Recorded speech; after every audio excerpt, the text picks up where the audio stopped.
Chinese মার্কেটে তো release হয়ে গেছে রেডমি নোট 13 সিরিজ। তবে রেডমি নোট 13 সিরিজের অন্য সব ফোনগুলোর থেকে কিন্তু রেডমি নোট 13 নিয়েই আমাদের মাঝে লোয়ার বাজেট সেগমেন্টে অনেক বেশি আগ্রহ।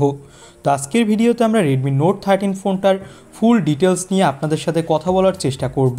ফোনটার ভালো খারাপ দিক, এখানে কি কি স্পেসিফিকেশন থাকছে, ফোনটা কত প্রাইজিংয়ে লঞ্চ হয়েছে, বাংলাদেশের মার্কেটে কি প্রাইজিংয়ে আসবে বা কবে আসবে, এই ফোনটা আমাদের কতটা ভ্যালু ফর মানি প্রোভাইড করবে, এইসব বিষয় নিয়ে আজকের ভিডিওতে সম্পূর্ণ কথা বলা হবে। সো অবশ্যই ভিডিওটি আমাদের সাথে শেষ পর্যন্ত দেখতে থাকুন আপনি যদি লোয়ার বাজেট সেগমেন্টে একটা ফোন কিনতে চান। সো আর দেরি করব না, চলুন শুরু করা যাক আজকের মূল ভিডিও। তবে চ্যানেলে নতুন হলে আপনাকে বলবো চ্যানেলটি সাবস্ক্রাইব করে পাশে থাকা বেল আইকনটি প্রেস করে রাখার জন্য, যাতে করে আমাদের পরবর্তী কোনো ভিডিও আপনার মিস না হয়ে যায়। আমরা প্রতিদিনই বিভিন্ন ধরনের টেক রিলেটেড ভিডিও সবার আগে আমাদের চ্যানেলে নিয়ে আসি। সবার প্রথমে আমরা কথা বলবো এই ফোনটার বক্স কন্টেন্ট নিয়ে। বক্স খুললেই আপনি এখানে পেয়ে যাবেন ইউজার মেনু, তার সাথেই থাকছে একটা সিলিকন কেস, যেটা দেখতে কিন্তু ভালোই লাগছে, এবং পেয়ে যাবেন 33 ওয়াটের ফাস্ট চার্জার এবং টাইপ সি ক্যাবেল, এবং তারপরে পেয়ে যাচ্ছেন ফোনটা, এবং ফোনটা দেখতে কিন্তু ভালোই লাগছে। ফোনটার ফার্স্ট লুক ইমপ্রেশন ভালোই, এবং এই ফোনটা হাতে নিলেও ভালো একটা ফিল পাওয়া যাচ্ছে। একদম যে লোয়ার বাজেট সেগমেন্টের ফোন সেটা বোঝা যাচ্ছে না, এবং এর ডিজাইনটা অনেকটা বক্সি টাইপের। আর ব্যাক সাইডে আপনি এখানে ডুয়েল ক্যামেরা সেটআপ দেখতে পাবেন। মার্কেটে ফোনটা পাওয়া যাচ্ছে 3টা কালার ভেরিয়েন্টে।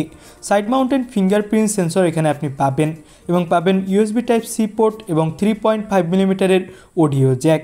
তো আমার কাছে মনে হয়েছে ফোনটার লুক ডিজাইনের দিক থেকে এক কথায় জোস লেভেলের হবে।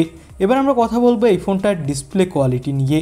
ফোনটাতে আপনি 6.67 ইঞ্চি মাপের একটা 120 হার্টজ রিফ্রেশ রেটের অ্যামোলেড ডিসপ্লে পাবেন, যার পিক ব্রাইটনেস হলো 1000 নিটস, এবং ডিসপ্লেতে আপনি কর্নিং গরিলা গ্লাস 5-এর প্রোটেকশন পেয়ে যাচ্ছেন। আর এই ডিসপ্লেটা হলো HDR10 সাপোর্টেড একটা ডিসপ্লে। তো ডিসপ্লে কোয়ালিটি আপনি বলতে পারেন এক কথায় টপ নচ বাজেট অনুযায়ী। আর এর চিন বেজেলসও কিন্তু মোটামুটি কম। আর এখানে 120 হার্জের রিফ্রেশ রেট থাকার ফলে এখানে ডিসপ্লেতেও আপনি অনেক ভালো স্মুথ পারফরমেন্স পাবেন। ডিসপ্লেতে কর্নিং গরিলা গ্লাস 5-এর প্রোটেকশন আপনি পেয়ে যাচ্ছেন। এবার আমরা কথা বলবো এই ফোনটার ক্যামেরা কোয়ালিটি নিয়ে। দেখা যাক এই ফোনটার ক্যামেরা কোয়ালিটি এবার কেমন দিয়েছে রেডমি। 100 মেগাপিক্সেলের প্রাইমারি ক্যামেরা এখানে আপনি পেয়ে যাবেন, সাথে 2 মেগাপিক্সেলের ডেপথ সেন্সর। ফ্রন্টে থাকছে 16 মেগাপিক্সেলের সেলফি ক্যামেরা। সামনে পিছনের ক্যামেরা দিয়ে আপনি ফুল এইচডি প্লাস 30 এফপিএসে ভিডিও রেকর্ড করার সাপোর্ট পাবেন। তবে আমার কাছে কিন্তু ফোনটার ক্যামেরা কোয়ালিটি আহামরি ততটা ভালো লাগেনি, কারণ 2 মেগাপিক্সেলের ম্যাক্রো বা ডেপথ সেন্সর বর্তমান সময়ে এমনিতেও কোনো কাজে আসে না। তার উপর সাথে এখানে কোনো আল্ট্রা ওয়াইড ক্যামেরাও নেই। এখানে একটা আল্ট্রা ওয়াইড ক্যামেরা প্লাস 2 মেগাপিক্সেলের ডেপথ সেন্সরের পরিবর্তে 5 মেগাপিক্সেলের ম্যাক্রো আর ডেপথ সেন্সর দিলে আরও বেশি ভালো হতো। তো আমার কাছে মনে হয়েছে ফোনটার ক্যামেরা কোয়ালিটি আর একটু ইমপ্রুভ করার জায়গা ছিল রেডমির। এবার আমরা কথা বলবো এই ফোনটার প্রসেসর কোয়ালিটি নিয়ে। ফোনটাতে আপনি মিডিয়াটেকের ডায়মেনসিটি 6080 চিপসেট পাবেন, যেটা 6 ন্যানোমিটার আর্কিটেক্টের উপর বেস করে তৈরি। আর এর R2 ক্লক স্পিড 2.0 গিগাহার্টজ। এর জিপিইউ মালে G57। Out of the box এখানে আপনি অ্যান্ড্রয়েড 13 পাবেন, এবং পাবেন MI UI 14। এবং এই ফোনটা মার্কেটে পাওয়া যাবে 3 থেকে 4টা ভেরিয়েন্টে, যার বেস ভেরিয়েন্ট হলো 6128 জিবি, আর টপ ভেরিয়েন্ট হতে যাচ্ছে 12256 জিবি। এখানে LPDDR4X র্যাম পাবেন, এবং UFS 2.1 স্টোরেজ পেয়ে যাবেন। এবং এই ফোনটাতে কিন্তু থাকছে 5000 mAh ব্যাটারি, আর বক্সে পাবেন 33 ওয়াটের ফাস্ট চার্জার, যে চার্জারটি দিয়ে মোটামুটি দ্রুতই এই ফোনটা চার্জ করতে পারবেন।